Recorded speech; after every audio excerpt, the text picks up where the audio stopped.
What's up, everybody? Welcome back to the Heroes for Sale YouTube channel.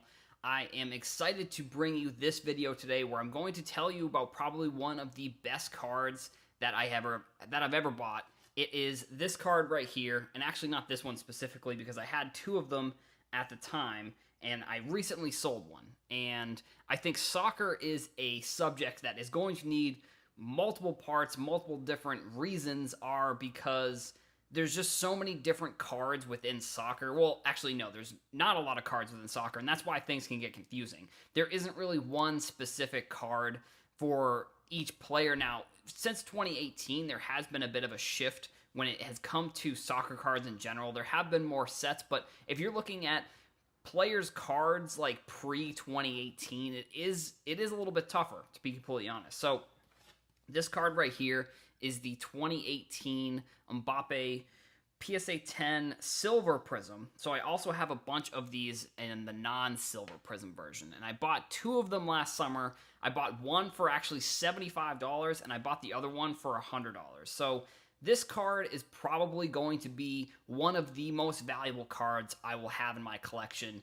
later on down the road. So I sold one of them, and I'm all right with selling one of them because I needed the money for, I'm getting married in September, and we are getting kind of close to that. So, and if you're watching this years in the future, I've been married or whatever, but so it's exciting that I'm going to be able to use the money that I made with this sports card and pay for a piece of the wedding. And I even have, I think, probably another video about that coming soon with like the clickbait title of like how I got married because of sports cards or something like that. But so I sold that card for $2,500 a few weeks ago.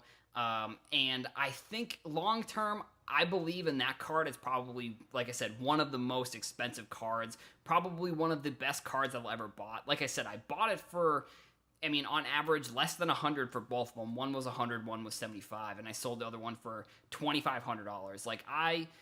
Last summer, I was looking into soccer a lot, and it's actually kind of cool because I was at the National Sports Card Convention in Chicago, and that's where I had the opportunity to meet Gary Vee and all of his team, and Tyler is one of his admins on the team.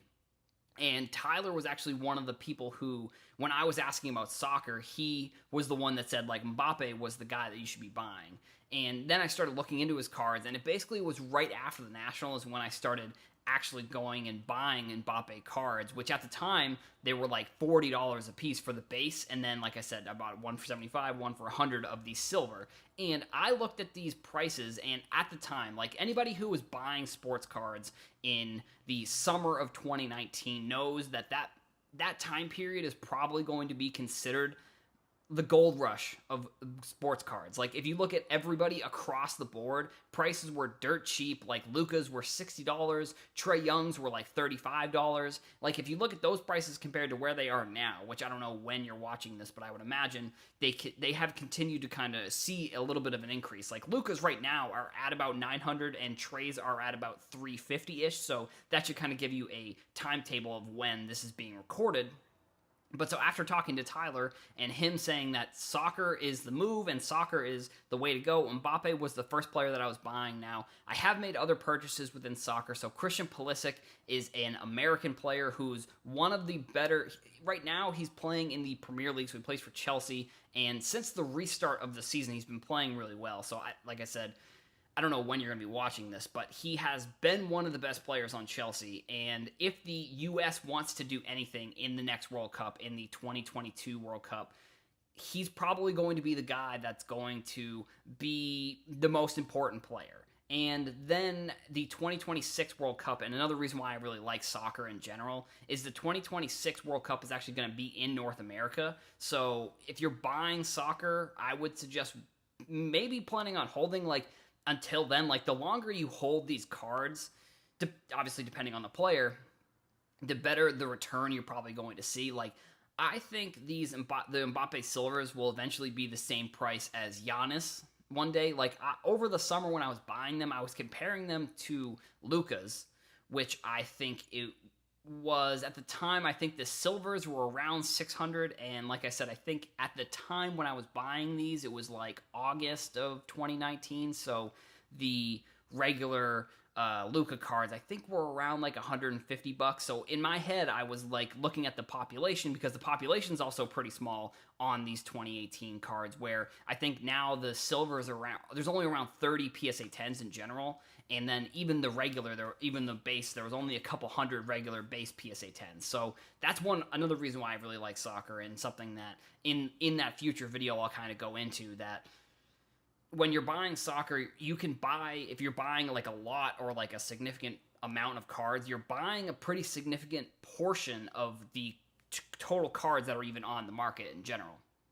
Like, so I bought the PSA 10 2016 select Christian Pulisic cards, and the 2016 was one of those years where we did see a few different sets. There was like some Donruss sets, there was the select sets, but 2018 I think was the real turning point for soccer, where we saw this 2018 World Cup set. In 2014 there was also a World Cup set, which the Cristiano Ronaldo's, the Neymar's, the Messi's, all those cards are going to be very, I would say those cards are going to be good investments as well, because of what we've seen with a lot of like the 2012 basketball Prism cards. Like, first Prism cards are taking off, and it's one of the, usually within sports cards, I think when you can get the first of something, it's similar within comics. Like, if you can get the first comic of a certain character, like, that's going to hold value, where maybe obviously comics and sports cards are much different, but like, you're buying the first of a certain set, and with Prism being as important as a set as it is, that's why buying that first one of the set is going to be important. So going back to that 2014 set, that was the first year actually that had the Prism brand for soccer. So I think there was a 2016 Euro Prism, there was a 2018 World Cup Prism, and then I think for 2022, I'm imagining there will be some sort of Prism set. I would imagine also there will be a Euro set next year, because the Euros did get postponed until next year, so we'll have to wait for that one. But I'm imagining there will be a set for there. They probably will keep the trend, if I had to guess. But one of the good things about the 2018 Prisms are, it's not the first Mbappe card, technically. It is his first Prism card. And he has had other cards in the past. So he has a Topps Chrome rookie card that's also really good.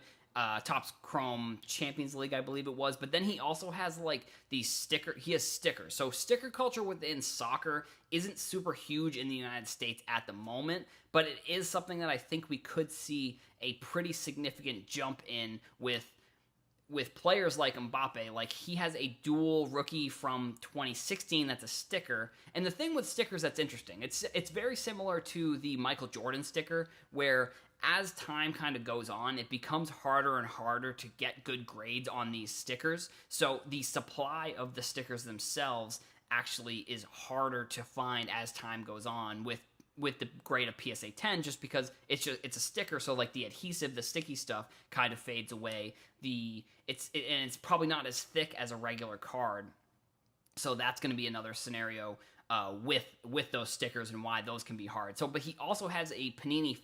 So Panini Foot, the sticker. He also has a Panini Adrenaline card from 2018. So he played not for PSG for his first. He played for a different team, and those are the other cards that I think you're gonna want to find. Now, the other reason why I do really like these Prism World Cup cards is because of the fact that they're wearing their national team uniform. And I think what that does for the players is it gives it a little bit more of a national team, national team feel, I guess, but the fact that they have the national team jersey opposed to their club team jersey, I think does make a difference, because someone may like that.